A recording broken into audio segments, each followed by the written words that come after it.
Pakistan's Defence Minister Khawaja Asif has delivered a candid assessment of Islamabad's past strategic choices, acknowledging that the country's alignment with the United States during the Afghan wars contributed to long-term instability at home. His remarks come amid renewed terror attacks inside Pakistan, raising questions about the legacy of policies that shaped the region's security landscape for decades. Addressing Pakistan's National Assembly, Defence Minister Khawaja Asif accused the United States of using Islamabad for strategic purposes and then discarding it. But beyond the rhetoric directed at Washington, his statement amounted to a rare acknowledgement that Pakistan's own establishment willingly embedded itself in proxy conflicts, decisions that empowered terrorist networks across the region. Asif named former military rulers Ziaul Haq and Pervez Musharraf as architects of these policies.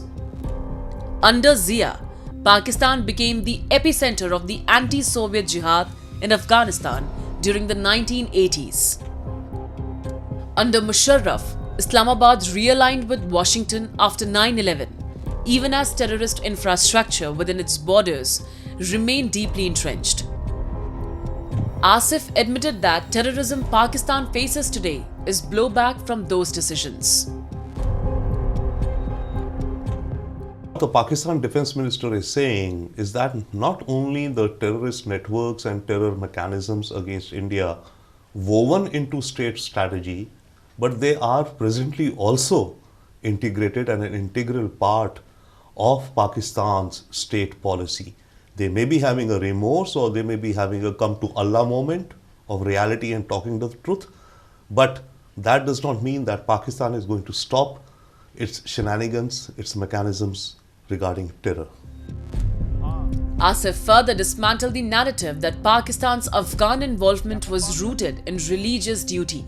He told lawmakers that war was not fought for Islam but to appease a superpower. This admission directly challenges decades of state-driven rhetoric that mobilized citizens under the banner of jihad. Today, Pakistan continues to face sustained extremist violence, most recently evidenced by the Islamic State claimed suicide bombing at a Shia mosque in Islamabad that killed at least 31 worshippers and injured more than 160, highlighting ongoing sectarian tensions and persistent security challenges within the capital. Yet experts argue that the very extremist ecosystem now targeting Pakistan was incubated during the years of state-backed proxy warfare.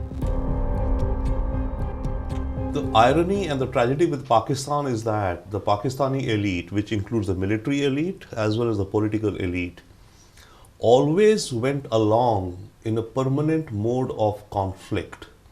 They never paid attention to the infrastructure of their own country. First, there was money coming in from the US and NATO for fighting the Soviets in Afghanistan. Then the money was there to fight the Taliban in Afghanistan.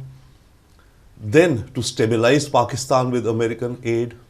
Then the China CPEC corridor, money coming in.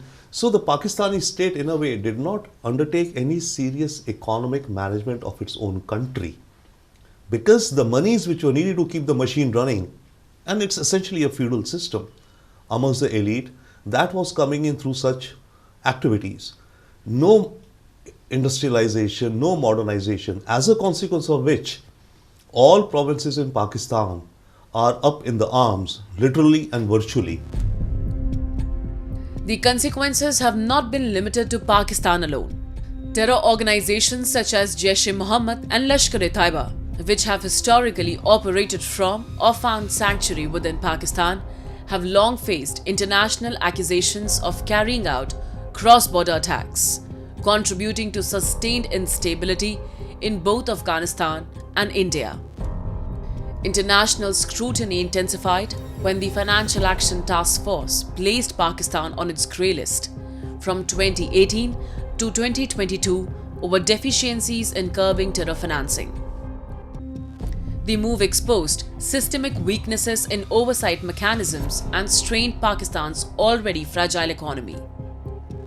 Even after its removal from the list, concerns persist regarding the durability of reforms and the dismantling of terrorist networks. Khawaja Asif's remarks may have been framed as criticism of Washington, but they effectively confirm a deeper reality.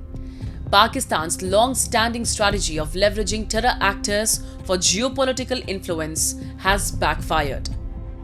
Decades of militarized foreign policy, ideological mobilization, and selective counter-terror enforcement have left Pakistan confronting the very forces it once enabled.